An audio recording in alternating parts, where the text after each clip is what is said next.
I want to welcome Administrator Jackson and thank her for making herself available to testify today on the EPA's fiscal year 2012 budget proposal. Getting control of the debt crisis our government faces starts with making funding authorizations not just relevant, but integral to the budget process. As an authorizing committee, it is necessary that we analyze and question the details of where our tax dollars go in those agencies under our jurisdiction. Only then can we make appropriate decisions on where changes need to be made. Through the leadership of Chairman Upton, this committee will do its part to rein in wasteful and redundant federal spending. We will not only identify what programs should be eliminated, but we will also carefully question whether some programs considered to be worthwhile can and should live with less. The reality is we're out of money to spend. The American public understands this, and they're tasking us with the job of trimming the fat.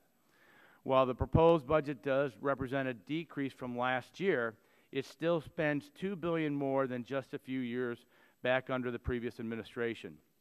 We can and must do better. By working together to focus EPA's budget on its core competency, I believe we can and will do better.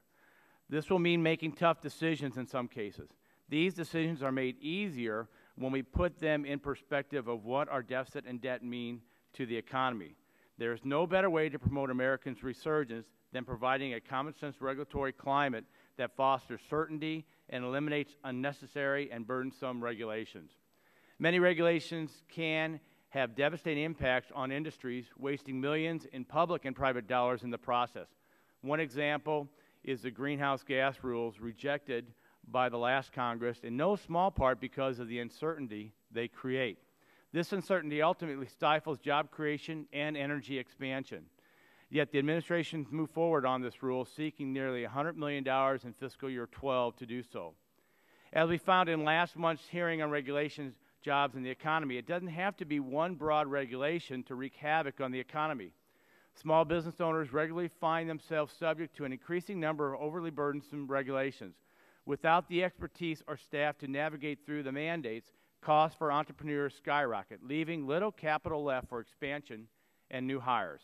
Less money to spend demands we make every effort to get back to basics. We need to understand every new program that EPA proposes. We need to see if that program will place or repackage old policy.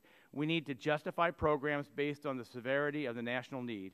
And we need to identify and understand the progress programs have made based upon measurable criteria and whether EPA can justify their continuation. This will be no easy task, but I look forward to open, sincere dialogue with the agency. It is my intention to work together to give the EPA the tools it needs to carry out its job in a manner that benefits the environment, the economy, and the American taxpayer without unnecessarily burdens and wasteful spending. And with that, I'd like to yield one.